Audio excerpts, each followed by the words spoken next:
Cuando mi hijo mayor murió, recibí una llamada que lo cambió todo. Señora, he descubierto algo sobre su hijo que necesita saber. Es urgente.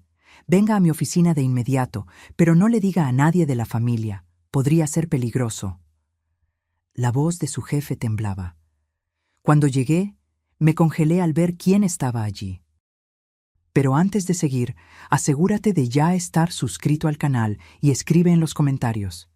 ¿Desde dónde estás viendo este video?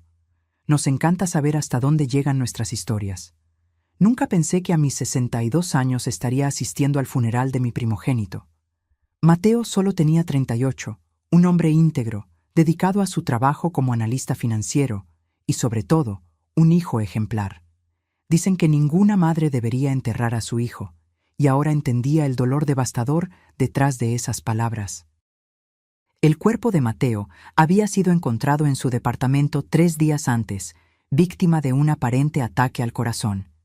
Nadie se lo esperaba. Siempre fue sano, hacía ejercicio regularmente y acababa de pasar un chequeo completo. Los doctores hablaron de muerte súbita, predisposición genética no detectada, términos fríos que no explicaban por qué mi hijo estaba ahora dentro de un ataúd. Durante el velorio, observé a mi hijo menor, Ricardo, organizándolo todo con una eficiencia admirable. Él y su esposa, Clarisa, se encargaron de cada detalle del funeral, mientras yo permanecía sentada, entumecida por el dolor. «Mamá, déjalo en nuestras manos. Solo tienes que descansar», repetía Ricardo, con ese tono protector que había estado usando conmigo los últimos años. Algo me molestaba, pero lo atribuía a mi frágil estado emocional. Ricardo parecía demasiado controlado. No es que esperara verlo descontrolado, pero había una serenidad casi inquietante en su postura. Clarisa permanecía a su lado, siempre atenta, siempre vigilante, como si estuviera monitoreando cada movimiento alrededor. Tras el entierro en el Panteón de Guadalajara, todos se fueron a mi casa. Mientras los invitados se servían el café que Clarisa había dispuesto, me senté en un rincón de la sala, observando el retrato de Mateo sobre la chimenea. Fue entonces cuando noté las conversaciones susurradas entre Ricardo y Clarisa. Miradas cruzadas. Algo parecía fuera de lugar. «Mamá, necesitamos hablar sobre el futuro», dijo Ricardo, sentándose a mi lado cuando los últimos invitados se fueron. «Esta casa es demasiado grande para ti sola. Clarisa y yo hablamos y creemos que sería mejor que la vendieras y te mudaras a un departamento más pequeño o quizás a esa comunidad de jubilados cerca de nuestra casa en Zapopan».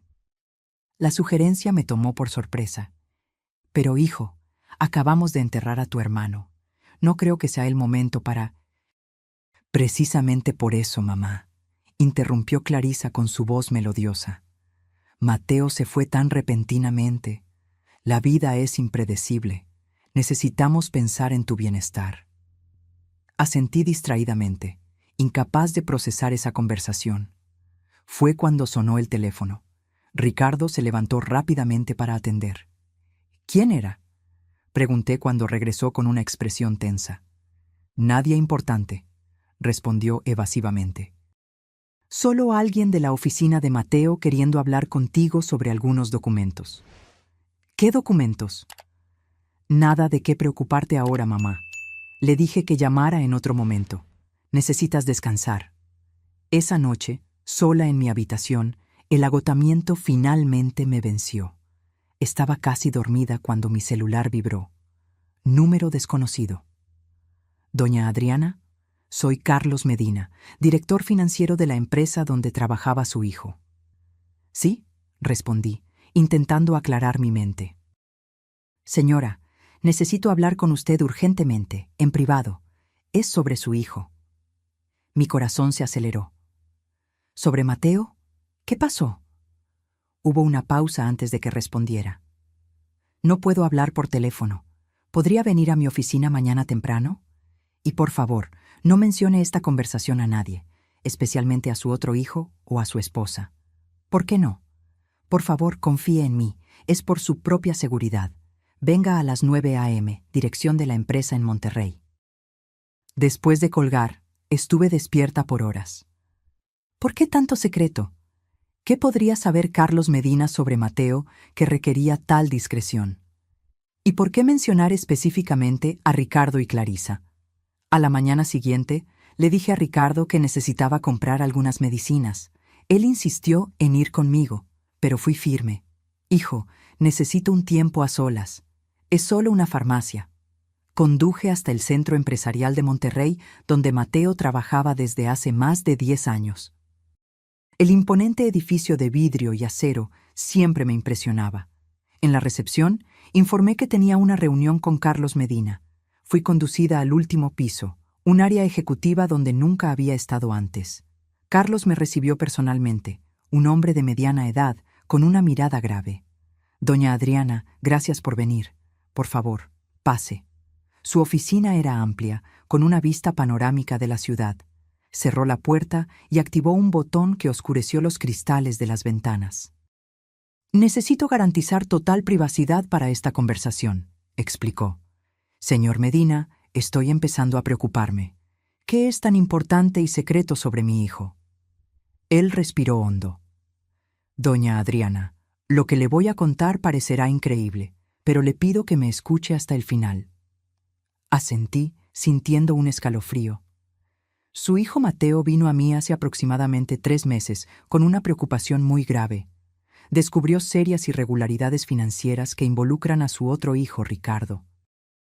¿Irregularidades? ¿De qué tipo? Desvío de fondos de la empresa donde trabaja Ricardo. Mateo lo descubrió por casualidad al analizar unos documentos que cayeron en sus manos. Pero eso fue solo el comienzo. Carlos tomó una carpeta gruesa de su cajón y la abrió frente a mí.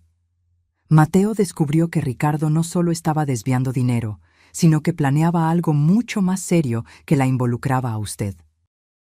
Miré los documentos, viendo copias de correos electrónicos, extractos bancarios, algo que parecía ser un contrato de venta de mi casa con mi firma falsificada. No entiendo, murmuré, sintiendo que la sala daba vueltas. Doña Adriana, Mateo descubrió que Ricardo y Clarisa tienen deudas enormes, apuestas, inversiones fallidas, un estilo de vida muy por encima de lo que pueden pagar. Planean vender su casa y transferir todo su patrimonio a ellos lo antes posible. Pero eso no tiene sentido. Necesitarían mi autorización. Exacto. Y fue ahí donde Mateo se preocupó de verdad. Encontró comunicaciones entre Ricardo y un médico, discutiendo cómo podrían declararla a usted mentalmente incapacitada para tomar decisiones. Sentí como si el aire hubiera sido succionado de mis pulmones. Eso es absurdo. Lamentablemente, no lo es. Mateo recolectó todas estas pruebas.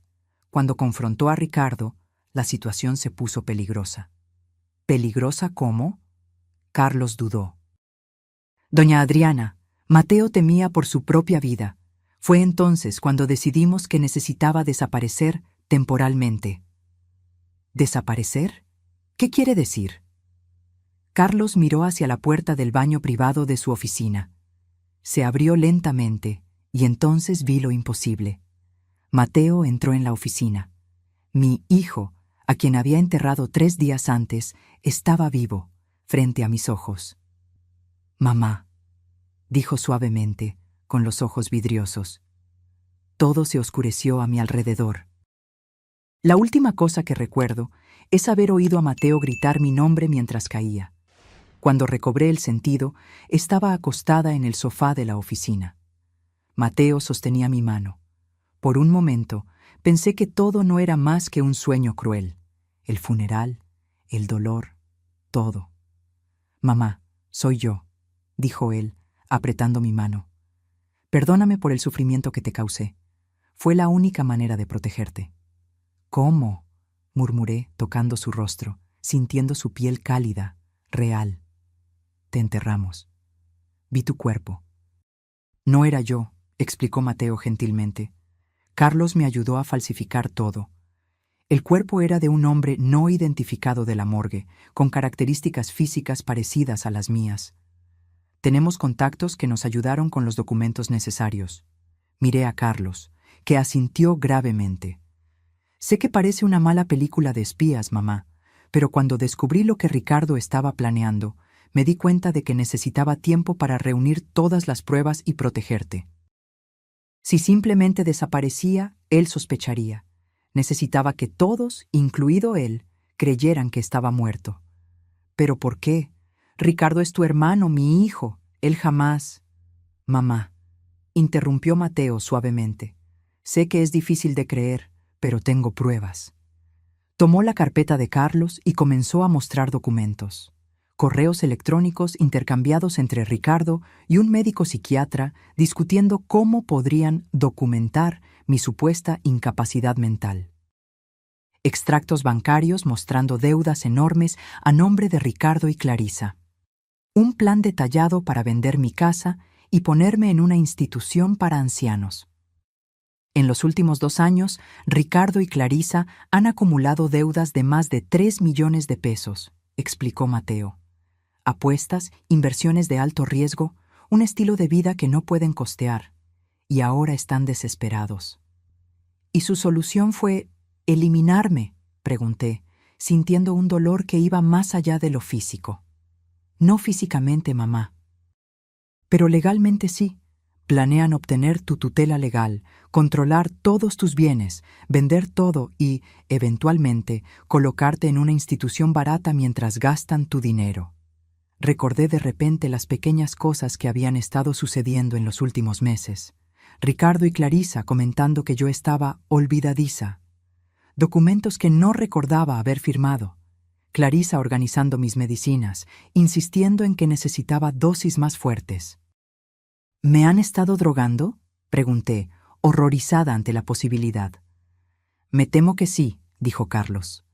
Analizamos algunas de tus medicinas que Mateo recolectó discretamente. Encontramos rastros de medicamentos que pueden causar confusión mental y somnolencia. Por eso me sentía tan cansada últimamente, murmuré. Pensé que era depresión, la edad. Parte de eso puede ser, dijo Mateo gentilmente. Pero ellos estaban ayudando al proceso.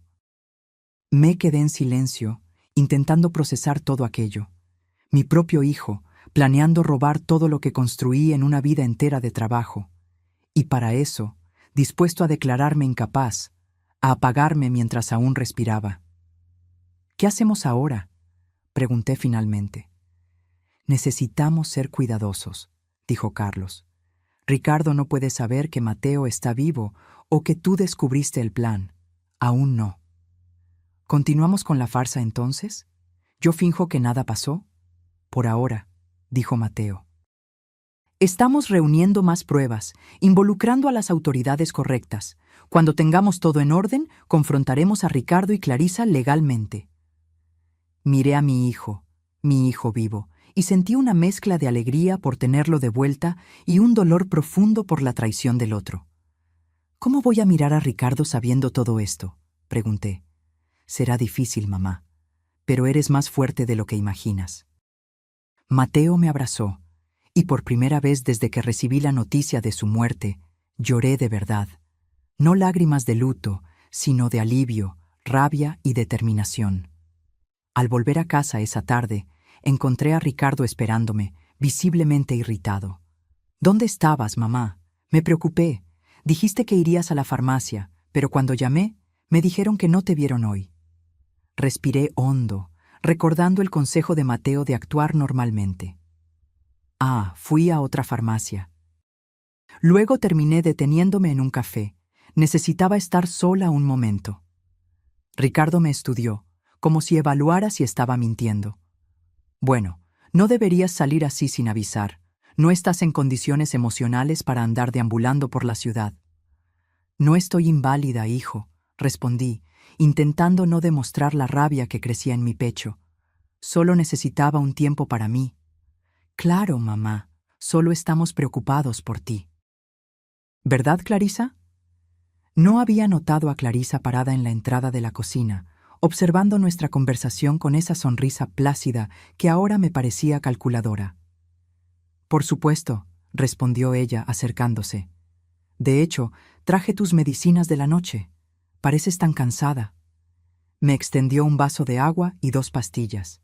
Miré las píldoras que, hasta ayer, habría tomado sin cuestionar. Gracias, querida, pero las tomaré después. No tengo apetito ahora. Vi un rápido intercambio de miradas entre ellos. Es importante mantener la regularidad de los medicamentos, Adriana, insistió Clarisa, especialmente los para dormir. El doctor fue muy claro al respecto. ¿Cuál doctor?, pregunté inocentemente. Otro vistazo entre ellos. El doctor Pérez, respondió Ricardo rápidamente. ¿Recuerdas que te llevamos la semana pasada? Estabas tan confundida después de la noticia sobre Mateo. Nunca había conocido a ningún doctor Pérez. Todo era una mentira. Ah, sí, fingí estar de acuerdo, pero realmente prefiero tomarlas después. Esa noche cerré la puerta de mi habitación con llave, algo que nunca hacía antes, y tiré las pastillas por el inodoro. Por primera vez en meses, dormí sin medicación. Mi mente parecía más clara a la mañana siguiente, como si una niebla se hubiera disipado. En los días siguientes, mantuve una fachada de normalidad. Dejé que Ricardo y Clarisa pensaran que aún controlaban la situación, mientras me comunicaba secretamente con Mateo a través de un celular prepago que Carlos me había dado. Una semana después de la revelación, Ricardo se sentó conmigo durante el desayuno con unos papeles en la mano. Mamá, he estado pensando en lo que conversamos sobre la casa. Es realmente demasiado grande para ti sola, y el mantenimiento es caro. Respondí vagamente, tomando mi café. Encontré un departamento perfecto para ti, pequeño, acogedor, con vigilancia 24 horas y enfermería en el edificio. ¿Enfermería? Claro. ¿Y qué hay de la casa en Guadalajara?, pregunté, fingiendo interés. Bueno, pensé que podríamos venderla. El mercado inmobiliario está bien. Con el dinero, compramos el departamento para ti, y el resto lo podemos invertir para garantizar tu comodidad. O sea, ustedes administrarían el dinero. Ricardo pareció sorprendido por mi tono directo, pero se recuperó rápidamente. Claro, mamá, no tienes que preocuparte por esas cosas. Nosotros nos encargaremos de todo. ¿Y si no quiero vender? Su sonrisa vaciló por un instante. Mamá, sé que estás pasando por un momento difícil con la pérdida de Mateo, pero necesitas pensar en el futuro. No puedes seguir viviendo en el pasado. No estoy viviendo en el pasado, Ricardo. Estoy cuestionando por qué tanta prisa en vender mi casa. Él suspiró, como si estuviera lidiando con una niña terca. Bueno, hay algunas cuestiones prácticas. Clarisa y yo tenemos algunos gastos imprevistos. Y como eventualmente la casa será nuestra, tiene sentido adelantar el proceso y usar parte del dinero ahora, cuando lo necesitamos. Ahí estaba. La confesión parcial. Intenté controlar mi rabia. Entonces, básicamente, ¿quieres vender mi casa para pagar tus deudas? Ricardo palideció. Eso no fue lo que dije. Fue exactamente lo que dijiste, hijo. Él se levantó, visiblemente perturbado. Creo que no estás entendiendo. Quizás aún estás muy afectada. Estoy entendiendo perfectamente, respondí tranquilamente. Solo no estoy de acuerdo.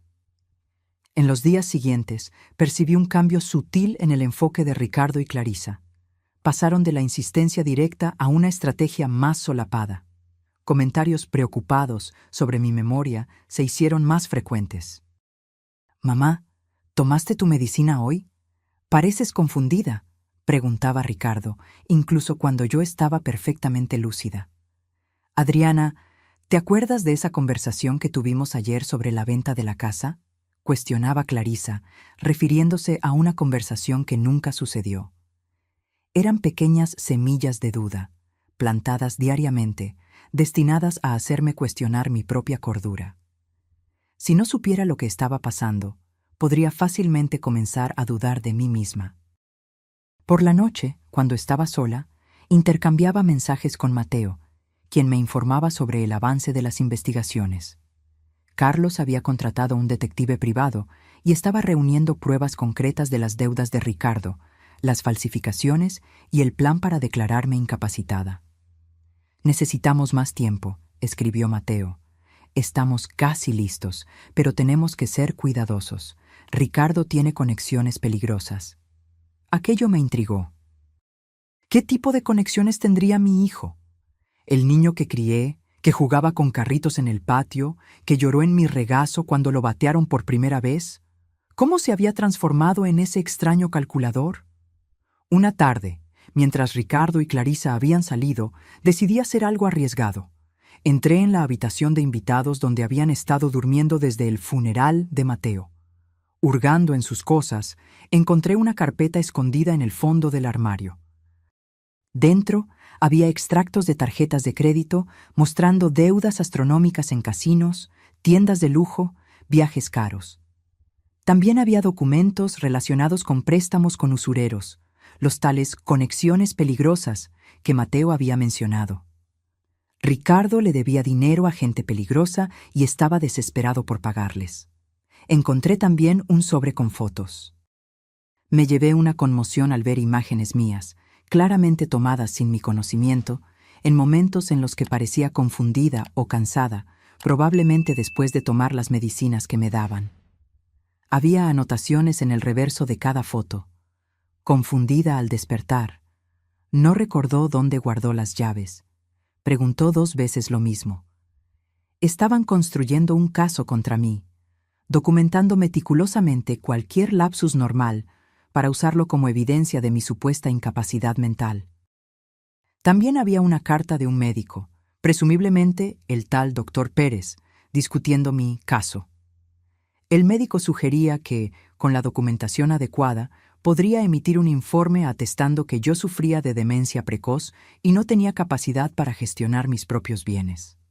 Fotografié todo con el celular que Mateo me había dado y coloqué los documentos de vuelta exactamente como estaban.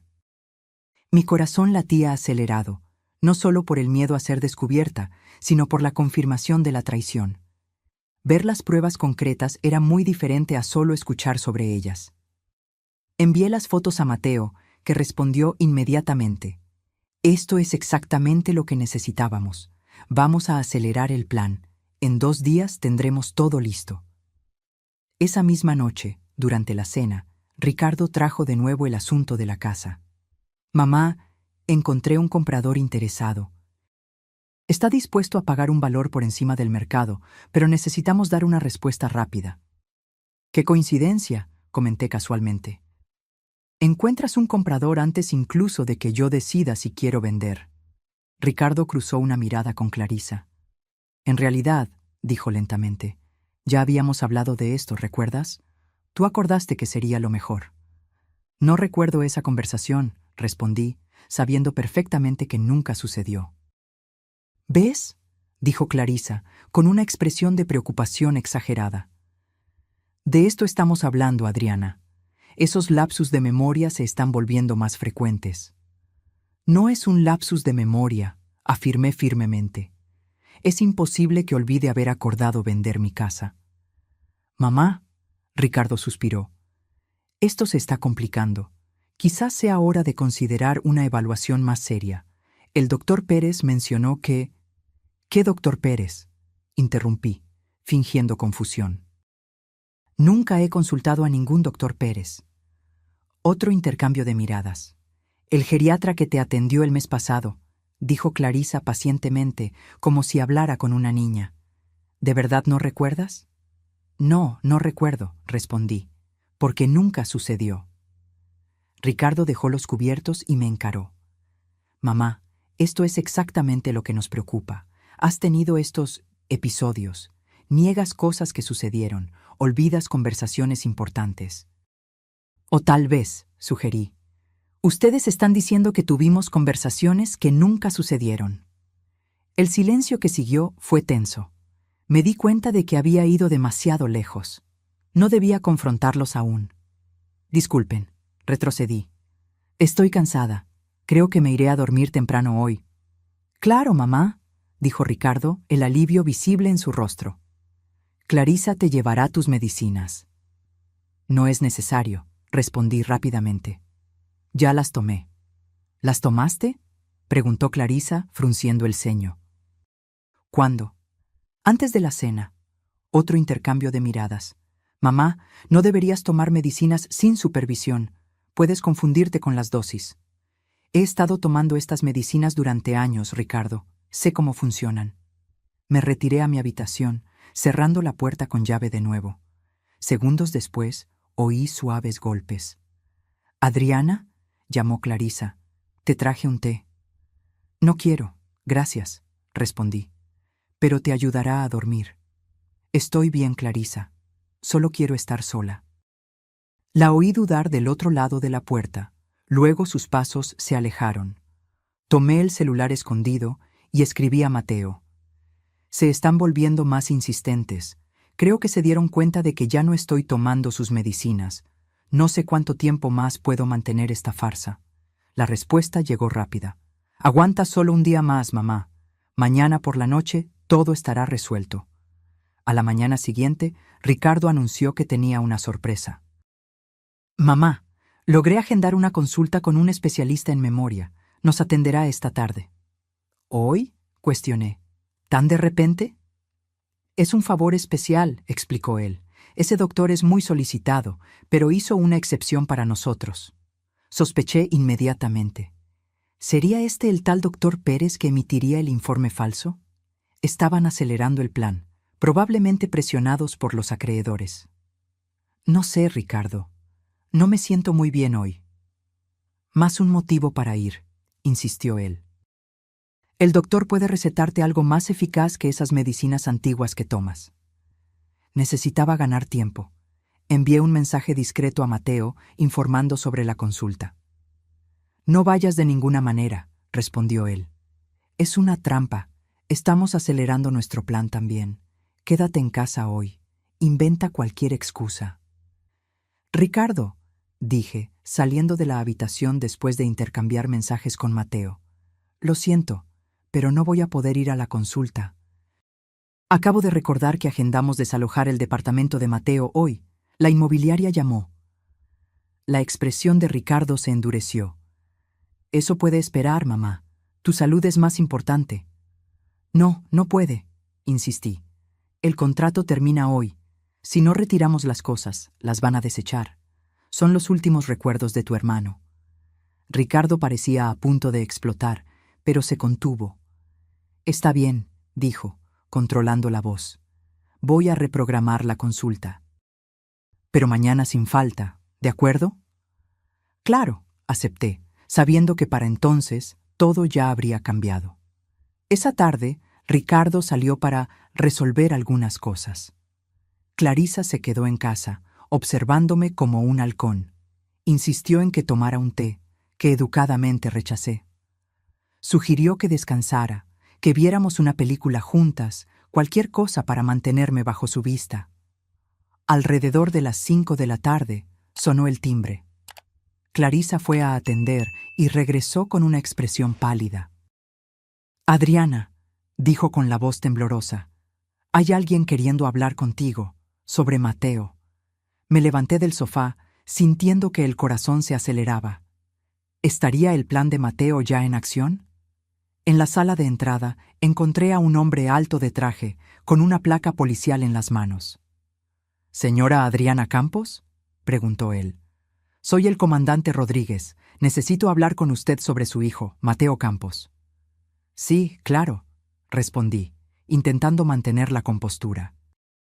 Clarisa se acercó, poniendo su mano en mi hombro en un gesto que antes yo interpretaría como apoyo, pero ahora reconocía como control. «Soy Clarisa, su nuera. ¿Qué pasó?». El comandante la miró con expresión neutra. «Si no le importa, necesito hablar con la señora Adriana en privado».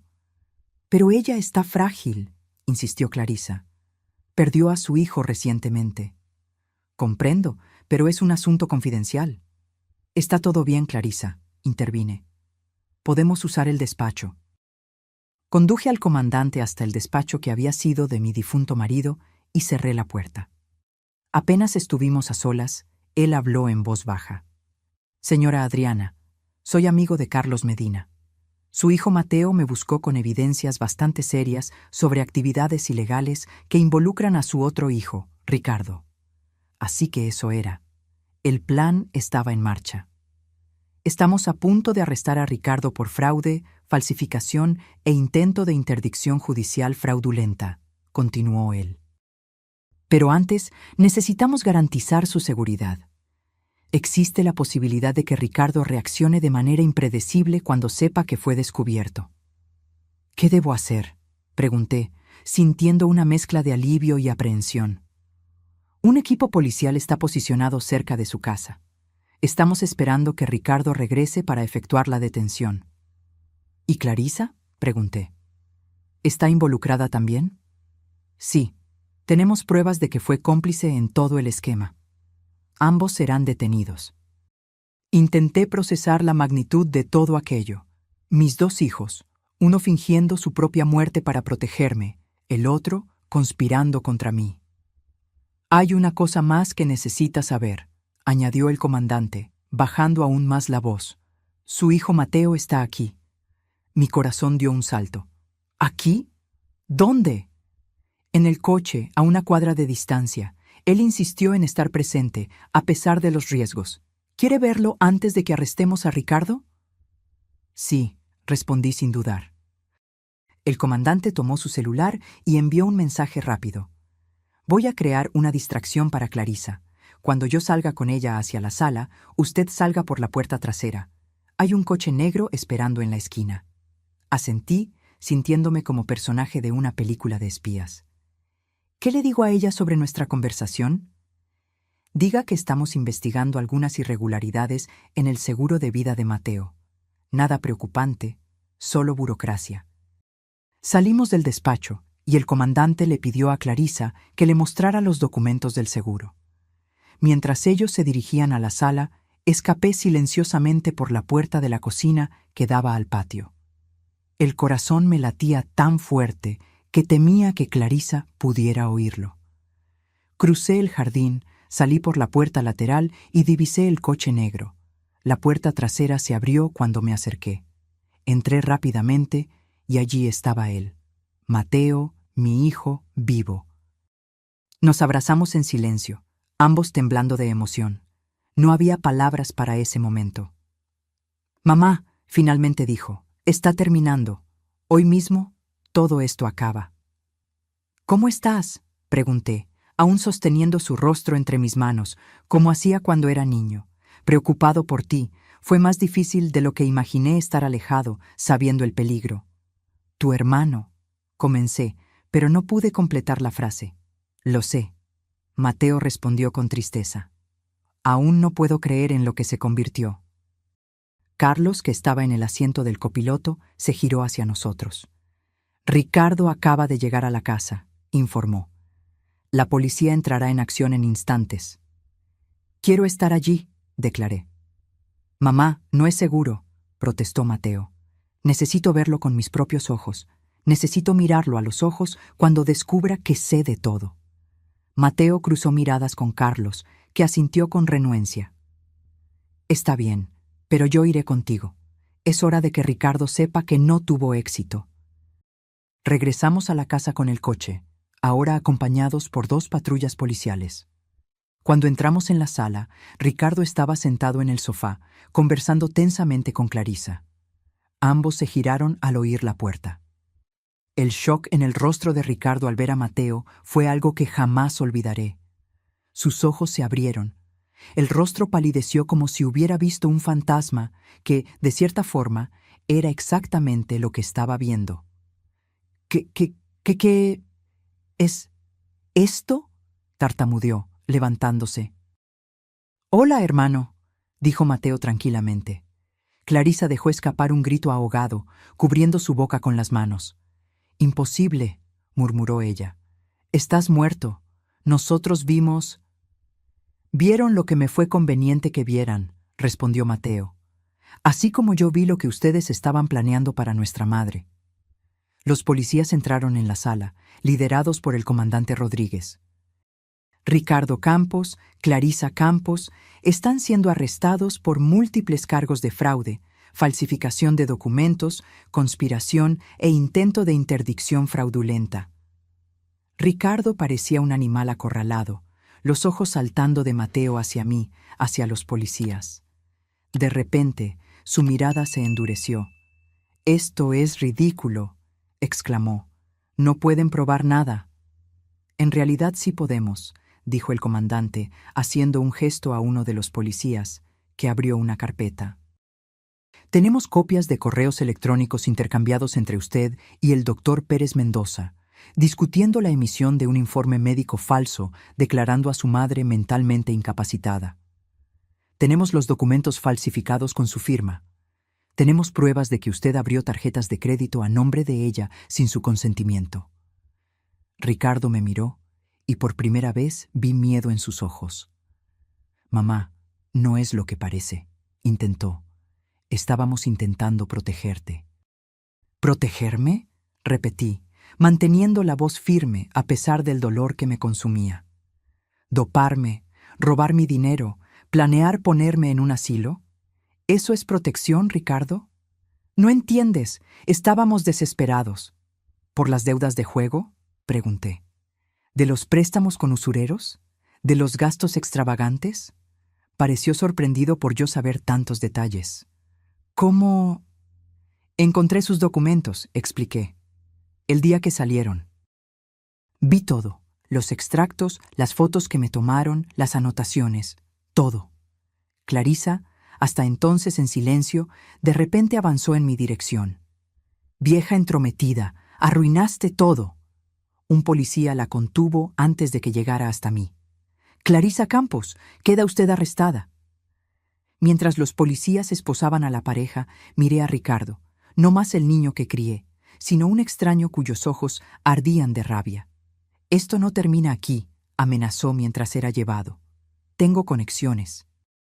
Te vas a arrepentir». Mateo puso el brazo alrededor de mí, protegiéndome como siempre había hecho. «Terminó, mamá», dijo él suavemente.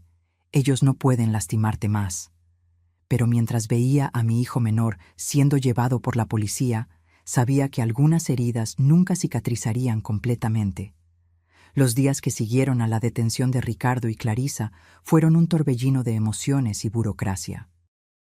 Declaraciones a la policía, reuniones con abogados, interminables formularios para anular las falsificaciones y deshacer el daño financiero que habían causado.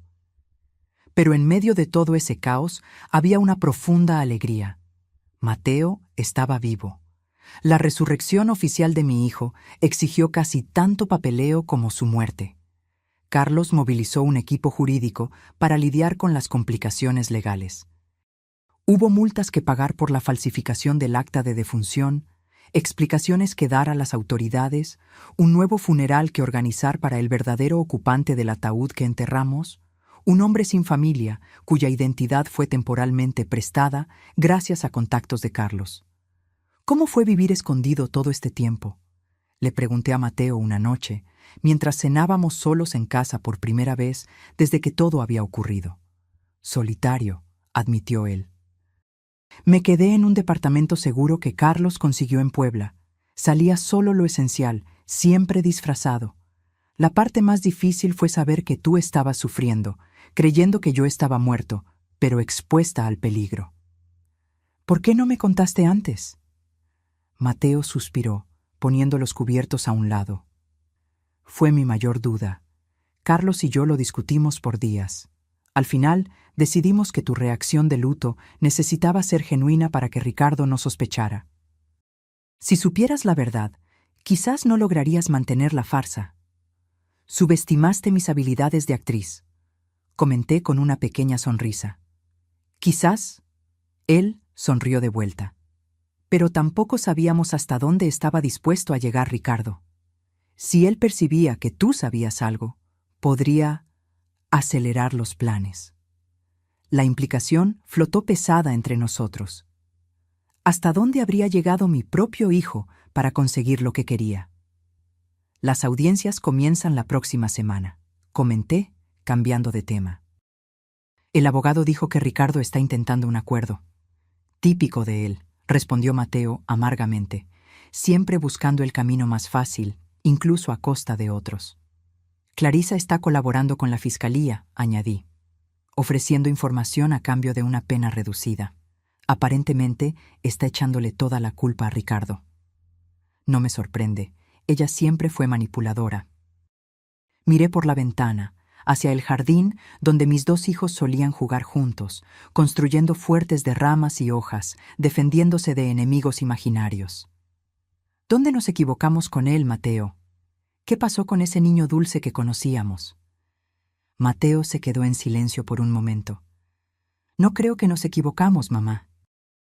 Algunas personas simplemente toman malas decisiones, luego más malas decisiones para cubrir las primeras, y antes de que se den cuenta, están atrapadas en una espiral descendente. Pero intentar robar a su propia madre, doparme, internarme. Sus deudas eran peores de lo que imaginábamos. El detective descubrió que Ricardo debía más de 4 millones de pesos a usureros ligados al crimen organizado. Estaban amenazando su vida y la de Clarisa. Podría haber pedido ayuda, argumenté. Habríamos encontrado una solución. ¿Orgullo, quizás? ¿Vergüenza? ¿O tal vez fue tan lejos que ya no veía camino de vuelta? Me quedé pensando en las palabras de Mateo. Cuántas pequeñas decisiones, cuántas mentiras mi hijo se había contado a sí mismo para justificar sus acciones. ¿En qué momento cruzó la línea, transformándose de hijo amoroso en conspirador dispuesto a destruir a su propia madre? La semana siguiente, enfrentamos la primera audiencia del caso. La Fiscalía presentó evidencias abrumadoras: los correos electrónicos, los documentos falsificados, los testimonios del médico que había sido sobornado para emitir el informe falso. El abogado de Ricardo argumentó que él había actuado bajo coacción, temiendo por su vida debido a las deudas con criminales. Intentó pintar a mi hijo como una víctima de las circunstancias, alguien que cometió errores por desesperación, no por maldad. Cuando tuve que testificar, miré directamente a Ricardo. Mantuvo los ojos bajos, incapaz de encarar mi mirada. Describí cómo habían intentado hacerme dudar de mi propia mente, cómo me habían drogado, cómo planeaban arrancarme de mi casa y ponerme en una institución mientras gastaban mi dinero. ¿La señora cree que su hijo representa un peligro para usted?, preguntó el fiscal. Hesité. A pesar de todo, era mi hijo. Creo que él representa un peligro para sí mismo y para cualquier persona que tenga algo que él quiera, respondí finalmente. Ya no lo reconozco como el hijo que crié. Vi a Ricardo encogerse en la silla. Después de 3 semanas de audiencias, el juez dictó su sentencia. Ricardo fue condenado a 6 años de prisión por fraude, falsificación y conspiración. Clarisa, a cambio de su cooperación, recibió una pena de 3 años, con posibilidad de progresión a régimen abierto después de 1 año. Cuando el juez leía la sentencia, observé a Ricardo. Ya no había arrogancia en su rostro, solo derrota. Por un breve momento, nuestras miradas se cruzaron y pensé ver un destello del niño que había sido, perdido, asustado, arrepentido. Pero luego el momento pasó y fue llevado por los guardias. En el estacionamiento del juzgado, Mateo me preguntó: ¿Cómo te sientes? Como si hubiera perdido un hijo de nuevo, respondí honestamente. Solo que esta vez fue por elección de él. ¿Crees que algún día podrás perdonarlo? Miré al cielo, pensando en la respuesta. No sé, Mateo. El perdón no es algo que se decide en un día, es un proceso. ¿Y nosotros? ¿Qué hacemos ahora? Era una buena pregunta. Nuestra vida había sido puesta patas arriba 2 veces. Primero por la muerte de Mateo, luego por la traición de Ricardo. Creo que necesitamos un nuevo comienzo, sugerí. Esta casa tiene muchas memorias ahora, algunas buenas, otras demasiado dolorosas. En los meses siguientes puse la casa en Guadalajara a la venta, irónicamente, realizando el deseo de Ricardo, pero en mis propios términos. Mateo y yo encontramos una casa más pequeña, más acogedora, en una ciudad costera a 2 horas de distancia, como Puerto Vallarta. Un lugar donde nadie nos conocía, donde no seríamos la madre y el hermano de ese hombre que intentó robar a su propia familia. El día de la mudanza, Hice una última caminata por la casa vacía donde crié a mis hijos. Cada habitación guardaba recuerdos. Ricardo dando sus primeros pasos en esta sala, Mateo estudiando hasta tarde en esa habitación, ambos corriendo por el pasillo en días de lluvia. Me detuve en la habitación de Ricardo, ahora vacía, excepto por una caja que yo había separado. Fotos de él creciendo, sus boletas escolares, los dibujos que me hacía para el Día de la Madre. No pude deshacerme de esos recuerdos, incluso después de todo. ¿Lista?, preguntó Mateo, parado en la puerta. Casi, respondí. Solo necesito un minuto. Cuando él salió, puse un sobre dentro de la caja. Era una carta que había escrito para Ricardo, no para enviar ahora, sino quizás algún día, cuando las heridas no estuvieran tan abiertas. Hijo mío, comenzaba la carta, no sé cuándo o si leerás esto, pero quiero que sepas que, a pesar de todo lo que pasó, una parte de mí todavía recuerda al niño que fuiste. No puedo perdonar lo que hiciste, no ahora, quizás nunca. Pero tampoco puedo borrar 35 años de amor. Eso siempre estará ahí, como una cicatriz que nunca desaparece completamente. Cerré la caja, respiré hondo y me preparé para dejar esa vida atrás. En la nueva casa, Mateo y yo establecimos una rutina tranquila. Él continuó trabajando remotamente para la misma empresa, aunque Carlos le había ofrecido una sociedad después de todo lo que habían pasado juntos. Nuestra nueva casa quedaba a pocos metros de la playa en Puerto Vallarta. Todas las mañanas yo caminaba por la arena aún fresca de la noche, observando el mar en su eterno movimiento. Había algo reconfortante en esa constancia. Las olas venían e iban, independientemente de los dramas humanos que se desarrollaban en sus orillas. Cerca de 6 meses después de mudarnos, recibí una carta de la penitenciaría donde Ricardo estaba cumpliendo su condena. Me quedé mirando el sobre por mucho tiempo antes de abrirlo, incierta si quería leer lo que estaba dentro. «Vamos a enfrentarlo juntos», dijo Mateo sentándose a mi lado en el sofá. Con manos temblorosas, abrí el sobre. «Mamá», comenzaba la carta. No sé por dónde empezar. Las palabras disculpa o perdóname parecen tan pequeñas cerca de lo que hice que casi no vale la pena escribirlas. Pero son las únicas que tengo. Aquí dentro tengo mucho tiempo para pensar. Pensar en cómo llegué a este punto. En cómo pude conspirar contra la persona que me dio la vida, que sostuvo mi mano cuando di mis primeros pasos, que se quedó despierta noches enteras cuando tuve fiebre. No estoy pidiendo tu perdón. Sé que no lo merezco. No estoy pidiendo que me visites o que me escribas de vuelta.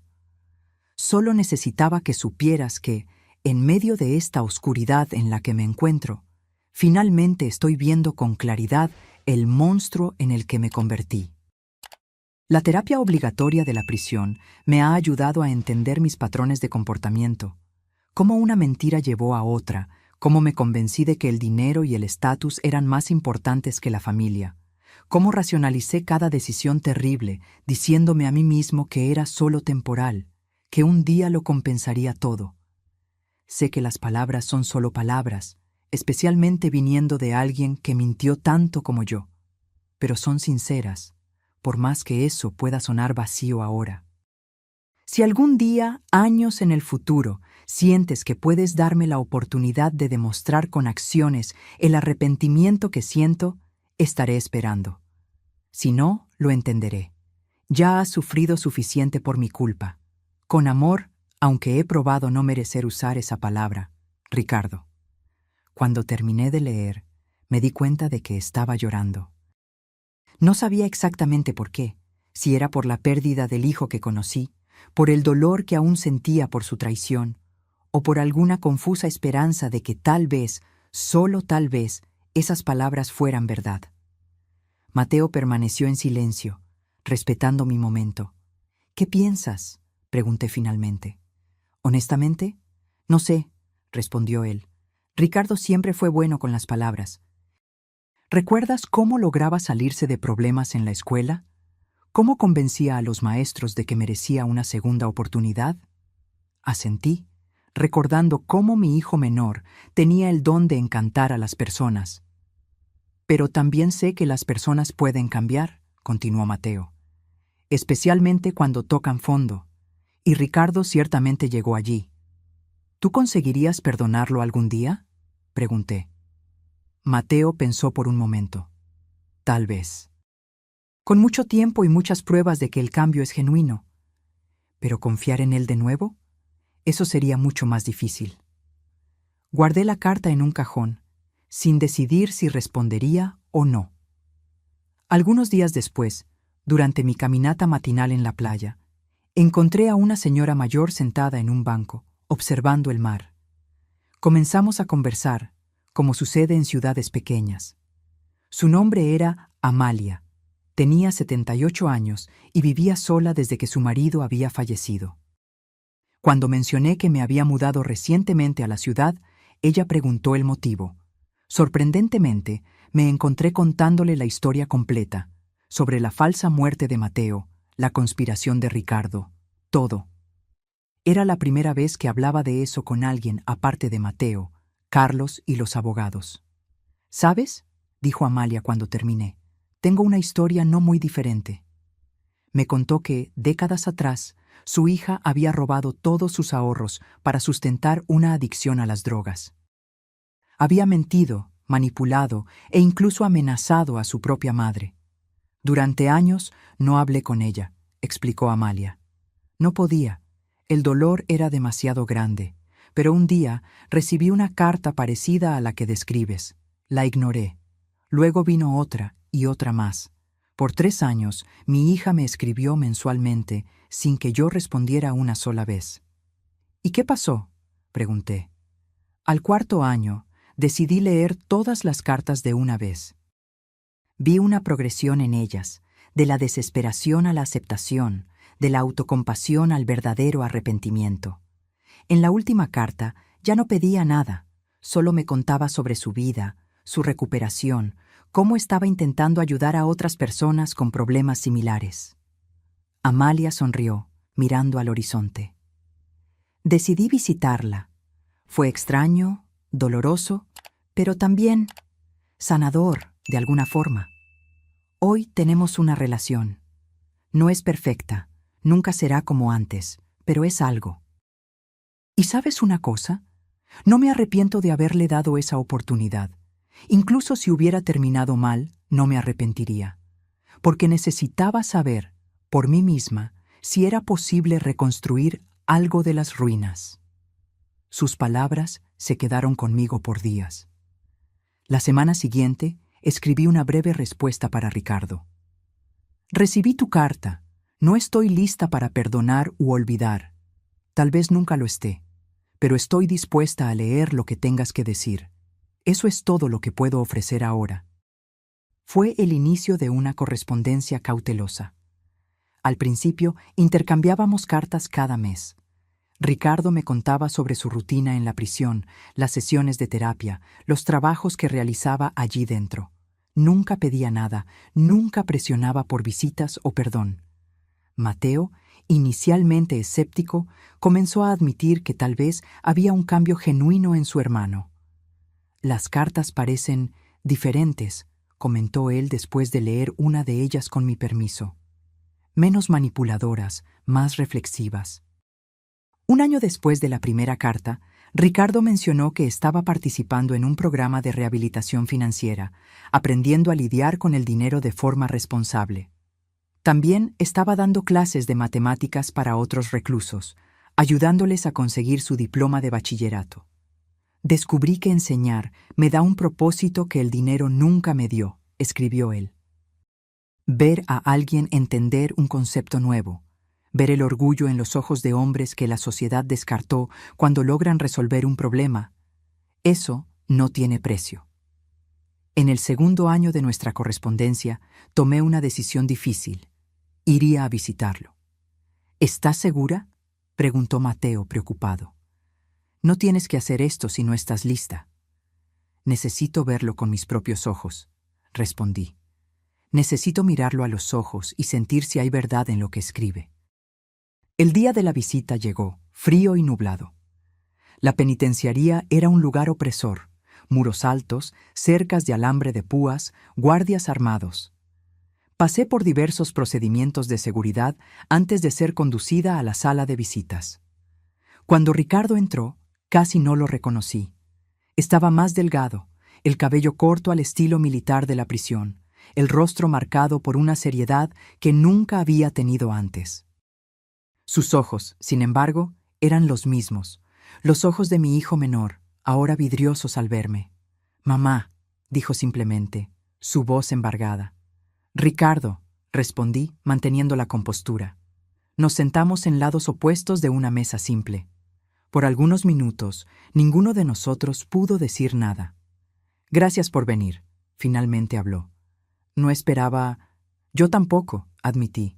«Fue una decisión de última hora». «¿Cómo está Mateo?», preguntó él.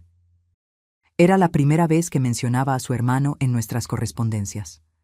«Está bien. Aún tiene pesadillas sobre el funeral falso». Ricardo bajó los ojos. «Yo lo siento mucho por todo. Sé que no significa mucho, pero...» «¿Por qué, Ricardo?», interrumpí, la pregunta escapándose de mí antes de que pudiera contenerla. «¿Por qué fuiste tan lejos?». Él respiró hondo, como si hubiera esperado esa pregunta. Al principio fueron solo pequeñas apuestas. Pensé que podía controlarlo. Cuando me di cuenta, estaba hundido en deudas. A Clarisa le gustaba una vida lujosa y yo quería impresionarla. Una cosa llevó a la otra. Comencé a pedir dinero prestado a personas peligrosas. Luego vino la presión, las amenazas. «¿Pero por qué no pediste nuestra ayuda?». Orgullo, vergüenza, y después de un tiempo, las deudas eran tan grandes que sabía que ustedes no podrían ayudar, incluso si quisieran. Fue cuando comencé a ver tus bienes como una solución. La honestidad brutal de sus palabras me golpeó como un puñetazo. ¿Y doparme? ¿Hacerme pensar que estaba perdiendo la memoria? Él cerró los ojos, como si no pudiera soportar su propio reflejo en mis ojos. Cada paso parecía una pequeña transgresión en el momento. Una medicina más fuerte para que durmieras y no te dieras cuenta cuando tomábamos documentos. Luego, para que no cuestionaras cuando habláramos de conversaciones que nunca sucedieron. Fue una pendiente resbaladiza. Cada pequeña mentira hacía la próxima más fácil. Nuestra conversación continuó por casi una hora. No hubo grandes catarsis, ningún momento dramático de perdón o reconciliación. Solo dos adultos, madre e hijo, intentando entender cómo habían llegado a ese punto. Cuando salí de la penitenciaría esa tarde, me sentí simultáneamente agotada y aliviada. Ver a Ricardo cara a cara, escuchar sus explicaciones, había traído una especie de cierre que las cartas no podían proporcionar. «¿Cómo te fue?», preguntó Mateo ansiosamente cuando llegué a casa. «Difícil», respondí honestamente, «pero necesario». En los meses siguientes, continué intercambiando cartas con Ricardo, ahora con una frecuencia mayor. Ocasionalmente, hacía otra visita. Mateo se negaba a acompañarme. Aún no estaba listo para enfrentar al hermano que lo había matado y conspirado contra su madre. «Tal vez un día», decía él siempre que yo preguntaba, «pero no ahora». Comprendí su resistencia. La traición que sufrió fue doble, no solo como hijo, sino también como hermano que tuvo su identidad robada, su muerte escenificada, todo a causa de la codicia del propio hermano. Un día, cerca de 2 años y medio después de la detención de Ricardo, recibí una llamada inesperada. «Señora Adriana Campos, soy el doctor Silveira, psicólogo de la penitenciaría estatal». «Sí», respondí, temiendo inmediatamente lo peor. «¿Le pasó algo a mi hijo?». «No, no. Disculpe alarmarla. De hecho, estoy llamando con buenas noticias. Su hijo ha destacado en nuestro programa de rehabilitación. Desarrolló un método de enseñanza de matemáticas para reclusos con dificultad de aprendizaje que está obteniendo resultados notables». «Eso es sorprendente», comenté. «Sí, y es por eso que estoy llamando. Estamos considerando a Ricardo para el programa de progresión a régimen semiabierto». Ya cumplió más de un tercio de la condena.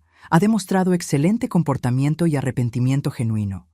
Con su formación en administración, podría trabajar durante el día y regresar a la penitenciaría por la noche. La noticia me tomó por sorpresa. Parte de mí se sintió feliz por el progreso de Ricardo, pero otra parte sintió un recelo instintivo. ¿Y cuándo sucedería eso? Si todo va bien en la evaluación final, dentro de 3 meses, explicó el doctor. Mencionó que le gustaría saber su opinión antes de aceptar la progresión. Aquello me sorprendió aún más. ¿Mi opinión? ¿Por qué? Dijo que no quiere que usted se sienta incómoda o insegura. Si prefiere que él permanezca en el régimen cerrado por más tiempo, él lo entenderá y esperará. Le prometí al médico que pensaría en el asunto y le daría una respuesta en unos días. Cuando se lo conté a Mateo, su reacción fue de escepticismo. ¿Régimen semiabierto? ¿Ya? ¿Y ese supuesto interés por tu opinión no parece más una manipulación? Tal vez, admití, pero el psicólogo parece genuinamente impresionado con su progreso. Los psicólogos pueden ser engañados, argumentó Mateo. Ricardo siempre supo cómo presentarse bien cuando le convenía. Aquella noche, releí todas las cartas que Ricardo me había enviado en los últimos años. Buscaba señales de manipulación, de falsedad, de un plan a largo plazo. Pero lo que vi fue una progresión, de las primeras cartas llenas de autocompasión hasta las más recientes, donde hablaba de los otros reclusos que ayudaba, de las pequeñas satisfacciones de ver a alguien aprender algo nuevo, de la terapia que finalmente lo hacía comprender sus propios demonios. La semana siguiente, durante mi visita regular, confronté a Ricardo sobre la llamada del psicólogo. ¿Por qué pediste mi opinión sobre tu progresión de régimen? Pareció genuinamente sorprendido. Yo pensé que era lo mínimo que podía hacer, respondió Ricardo, su mirada directa y sin desviaciones. Después de todo el mal que causé, no quiero que te sientas amenazada o insegura por yo estar más libre. ¿Y si digo que prefiero que continúes en el régimen cerrado? Entonces eso es lo que haré, respondió él simplemente. Esperaré el tiempo que sea necesario. Estudié su rostro, buscando señales de falsedad, de cálculo. No encontré nada más que una aceptación resignada. ¿Por qué estás enseñando matemáticas a otros reclusos? Pregunté, cambiando de tema. Su rostro se iluminó ligeramente. Comenzó por casualidad. Uno de los muchachos de mi pabellón estaba intentando conseguir el bachillerato, pero estaba teniendo dificultades con el álgebra. Me ofrecía ayudar. Pronto otros comenzaron a pedirme también. Hizo una pausa. Estos hombres, mamá, muchos nunca tuvieron una oportunidad real en la vida. Algunos apenas saben leer. Cuando veo el orgullo en sus ojos al resolver un problema por primera vez, es como si yo estuviera haciendo algo que realmente importa. Había una sinceridad en su voz que me conmovió. Por un breve momento, vislumbré al niño que había sido. Curioso, brillante, siempre dispuesto a explicar cosas a los demás. Después de reflexionar por varios días, tomé mi decisión. Llamé al doctor Silveira e informé que no me oponía a la progresión de Ricardo a régimen semiabierto. Mateo no se alegró. «Estamos corriendo un riesgo innecesario», argumentó. «¿Y si él vuelve a las antiguas prácticas? ¿Y si decide visitarte cuando esté en libertad durante el día?» «Estará monitoreado», expliqué. «Y sinceramente, Mateo, en algún momento tenemos que aceptar la posibilidad de que las personas pueden cambiar». «Algunas personas, tal vez», respondió él. «Pero Ricardo nos engañó por tanto tiempo». «Sé que es más difícil para ti», reconocí. «Él no solo traicionó tu confianza, sino que te forzó a una situación extrema.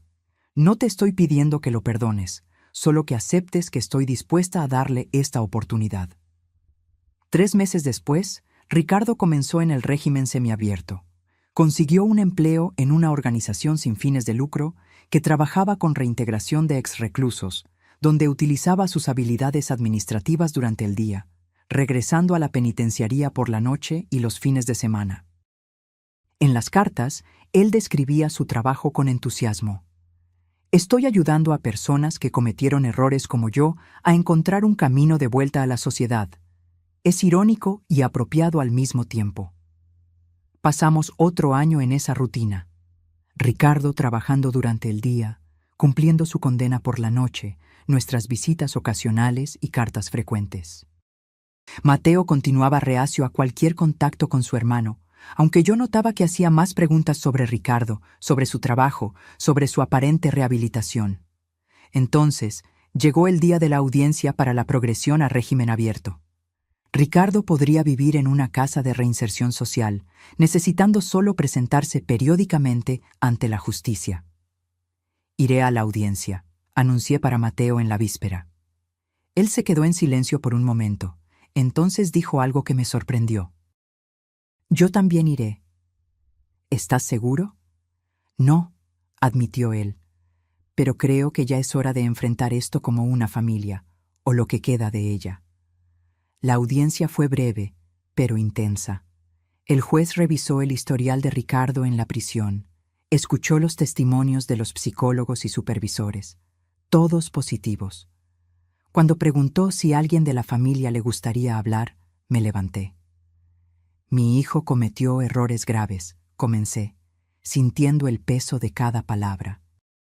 Él conspiró contra mí, traicionó mi confianza, causó un sufrimiento inmenso a nuestra familia, pero en los últimos 3 años he visto un esfuerzo consistente y genuino de su parte para cambiar, para comprender las razones detrás de sus acciones y para reparar, en la medida de lo posible, el daño que causó. Apoyo su progresión al régimen abierto. Para mi sorpresa, Mateo también se levantó. Señor juez, soy Mateo Campos, hermano del acusado. Fui víctima directa de sus acciones, habiendo sido forzado a fingir mi propia muerte para proteger a nuestra madre de sus planes. Hizo una pausa, mirando directamente a Ricardo por primera vez en casi 4 años. No estoy listo para perdonar a mi hermano. Quizás nunca lo esté, pero reconozco los esfuerzos que ha hecho. No me opongo a la progresión de régimen. Vi a Ricardo bajar la cabeza, lágrimas silenciosas corriendo por su rostro. El juez concedió la progresión.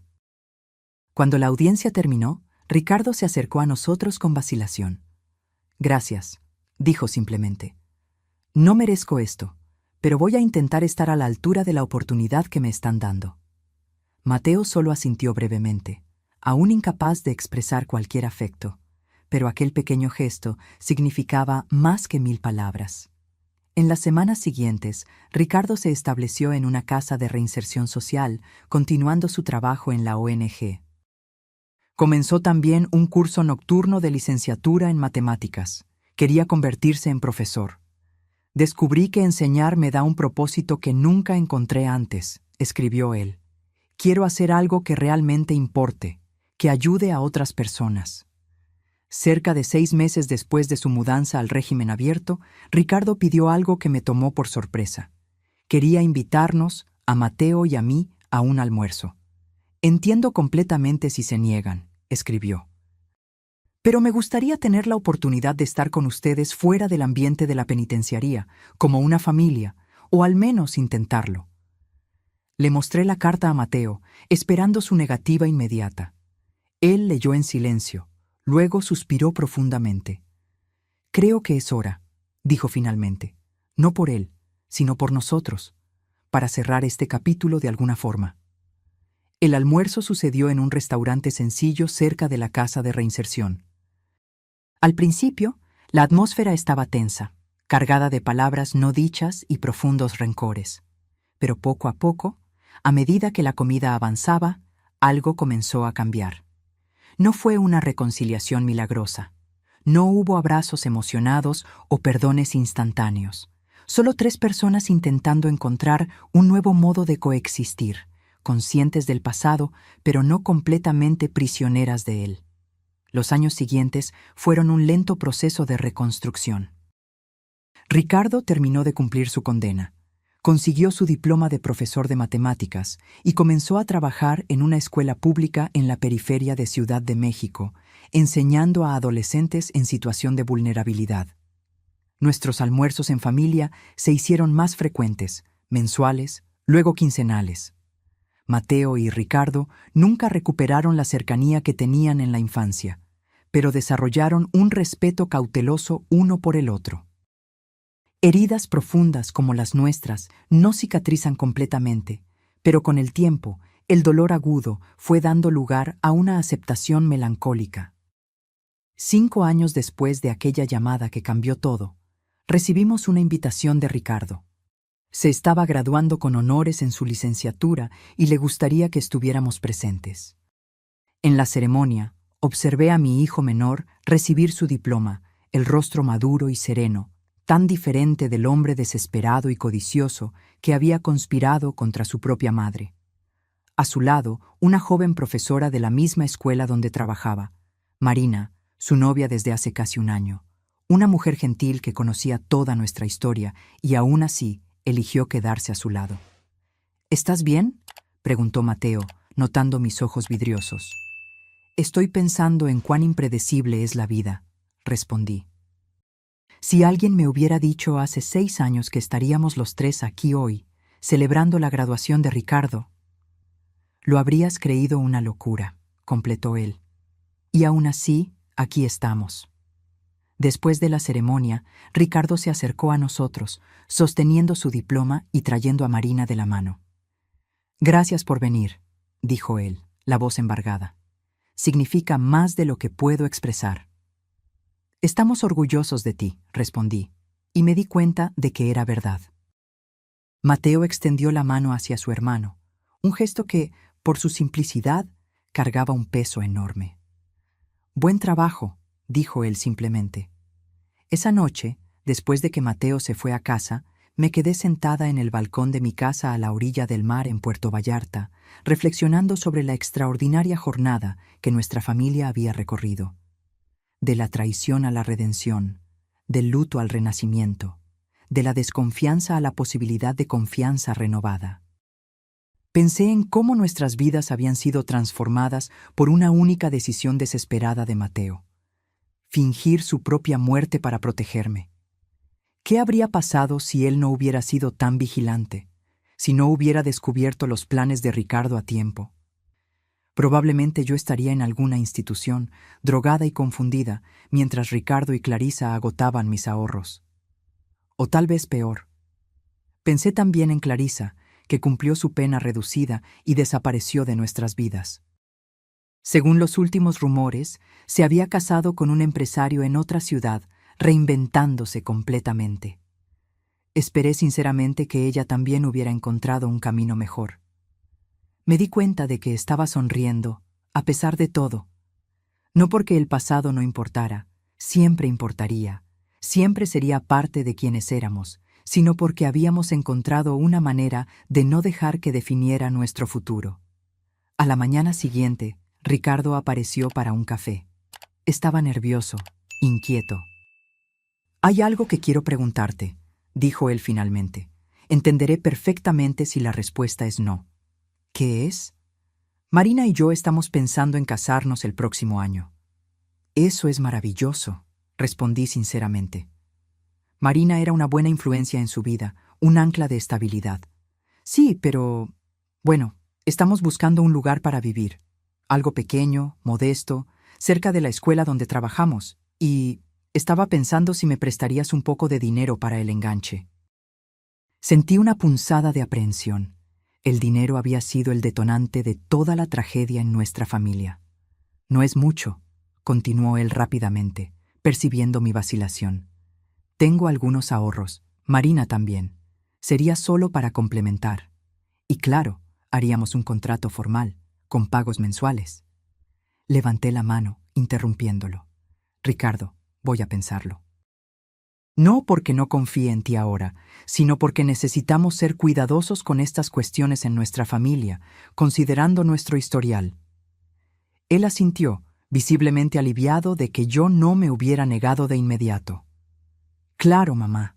Tómate el tiempo que necesites, y si la respuesta es no, lo entenderé completamente. Cuando él salió, llamé a Mateo. Le conté sobre la petición de Ricardo. ¿Qué piensas?, pregunté. Hubo un largo silencio del otro lado de la línea. Creo que es una prueba, dijo él finalmente. No para Ricardo, sino para nosotros, para ver si realmente creemos que él cambió. ¿Y tú crees? Otro silencio. Creo que él está intentando, respondió Mateo con cautela. Creo que ya no es la persona que era, pero creo que debemos ser prudentes. ¿Cómo? Tal vez podamos ayudar de una forma que no implique entregar dinero directamente. Podríamos ser avales del préstamo, por ejemplo. O comprar la casa y establecer un contrato formal de alquiler con opción a compra. Era una sugerencia sensata, un término medio entre confianza y cautela. 2 días después, llamé a Ricardo para conversar.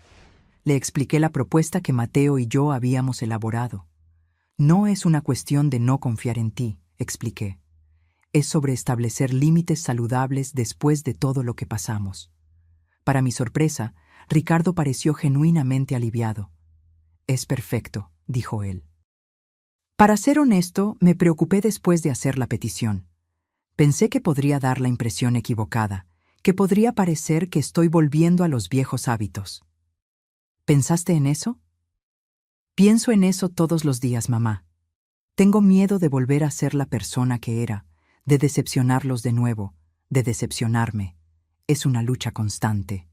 Aquella honesta admisión significó más para mí que cualquier promesa grandiosa podría significar. En los meses siguientes, trabajamos juntos para encontrar una casa adecuada para Ricardo y Marina cerca de Ciudad de México. Mateo, con su conocimiento financiero, estructuró un contrato justo que protegía a todas las partes. Era un ejercicio de confianza cautelosa, de reconstrucción gradual. El día en que Ricardo y Marina se mudaron a la nueva casa, hicimos una pequeña celebración. Solo nosotros 4, con una comida sencilla en el patio recién adquirido. Un brindis, propuse, levantando mi copa, por los nuevos comienzos. Por los nuevos comienzos, todos repitieron.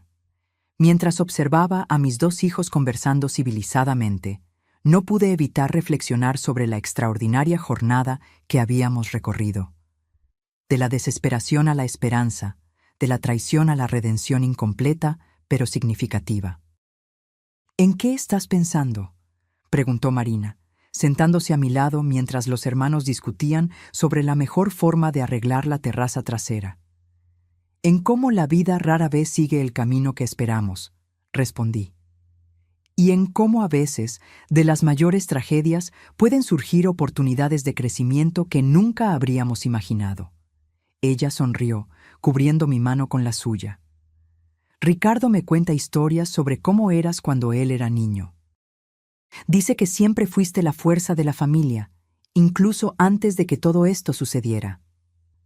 No me sentí fuerte cuando descubrí la verdad sobre sus planes, admití. Me sentí rota, traicionada, perdida. Pero sobreviviste, observó ella. Y más que eso, encontraste un camino no solo para ti misma, sino para toda la familia.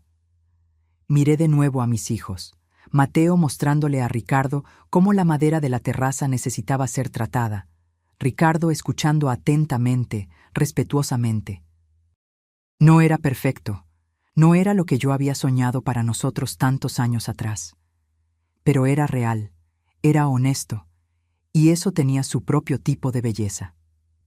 ¿Sabes?, le dije a Marina, por mucho tiempo pensé que nuestra historia era sobre traición. Luego pensé que era sobre perdón. Ahora me doy cuenta de que es sobre algo más complejo, sobre cómo seguir adelante incluso cuando el perdón completo puede nunca llegar, sobre encontrar un nuevo tipo de relación a partir de las cenizas de la antigua. Ella asintió, comprendiendo perfectamente. Ricardo sabe eso también, dijo ella suavemente. Sabe que algunos puentes, una vez quemados, nunca pueden ser completamente reconstruidos. Pero está agradecido porque al menos construyeron una pasarela estrecha para cruzar el abismo. Una pasarela estrecha.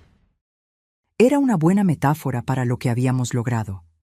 No el amplio puente de la confianza irrestricta que teníamos antes, sino una conexión frágil, cuidadosamente mantenida, que permitía algún tipo de relación. Cuando el sol comenzó a ponerse, lancé una última mirada a mis hijos antes de anunciar que era hora de irme. Estaban lado a lado ahora, no exactamente cerca, pero tampoco distantes, trabajando juntos para medir tablas para la terraza. Era una imagen que yo nunca habría imaginado posible 6 años atrás, cuando recibí aquella llamada fatídica del jefe de Mateo. Una imagen que hablaba no de finales felices perfectos, sino de superación, resistencia y de la compleja, imperfecta, pero profundamente humana capacidad de volver a empezar. Ahora, si te gustó esta historia, haz clic en suscribirse y dime en los comentarios, ¿qué parte te dejó con la boca abierta? Y no olvides hacerte miembro para tener acceso a videos exclusivos que no publico aquí. Te espero allí.